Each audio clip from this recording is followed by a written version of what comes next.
Hi friends, school விட்டு வர குழந்தைங்களுக்கு ஈவினிங் ஸ்நாக்ஸாக அவலை வச்சு இந்த மாதிரி ஒரு அவல் மிக்சர் செஞ்சு கொடுத்து பாருங்கள். குழந்தைங்க விரும்பி சாப்பிடுவாங்க. இதுக்கு ஒரு வடைச்சட்டியை அடுப்பில் வச்சு எண்ணெய் ஊற்றி சூடானதும் ஒரு கைப்பிடி அளவு வேர்க்கடலையை ஒரு ஃபில்டரில் சேர்த்து ஃப்ரை பண்ணி எடுத்துக்கிறேன்.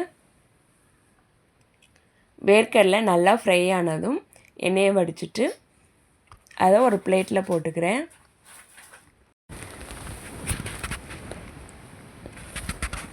ஒரு கைப்பிடி அளவு பொட்டுக்கல்லையும் அதே ஃபில்டரில் சேர்த்து லைட்டாக ஃப்ரை பண்ணி எடுத்துக்கிறேன்.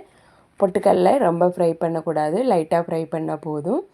இதையும் ஆயிலில் வடிச்சிட்டு அதே பிளேட்டில் சேர்த்துக்கிறேன்.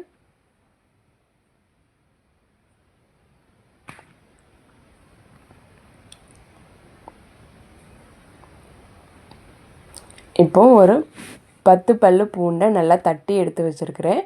அதையும் ஃபில்டரில் சேர்த்துட்டு நல்லா ஃப்ரை பண்ணி எடுத்துக்கிறேன்.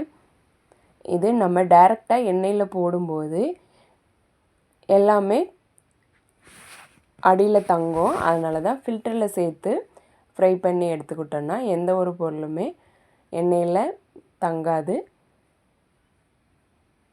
இப்போ 2 கொத்து கருவேப்பிலையும் ஃபில்டரில் சேர்த்து ஃப்ரை பண்ணி எடுத்துக்கிறேன்.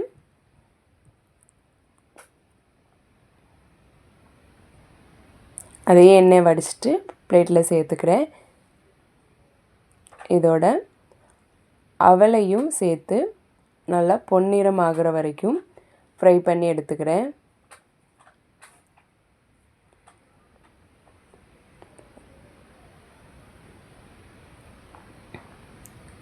ஒரு 2 மினிட்ஸ்லேயே நல்லா மொறுமொறுன்னு ஆயிரும். ரொம்பலாம் டைம் எடுக்காது. இதே மாதிரி தேவையான அவலெல்லாம் சேர்த்து ஃப்ரை பண்ணி எடுத்துக்கிறேன். இப்போ இதோட கொஞ்சமாக சால்ட்டும் தேவையான அளவு மிளகாத்தூளும் சேர்த்து நல்லா மிக்ஸ் பண்ணி விட்ட சூப்பரான அவல் மிக்சர் ரெடி. நீங்களும் செஞ்சு பாருங்கள். இந்த வீடியோ உங்களுக்கு பிடிச்சிருந்துன்னா லைக் பண்ணுங்கள், சப்ஸ்கிரைப் பண்ணுங்கள், கமெண்ட் பண்ணுங்கள், உங்கள் ஃப்ரெண்ட்ஸுக்கும் ஷேர் பண்ணுங்கள். நீங்களும் உங்கள் குழந்தைங்களுக்கு இந்த மாதிரி செஞ்சு கொடுத்து பாருங்கள். குழந்தைங்க விரும்பி சாப்பிடுவாங்க. தேங்க்யூ.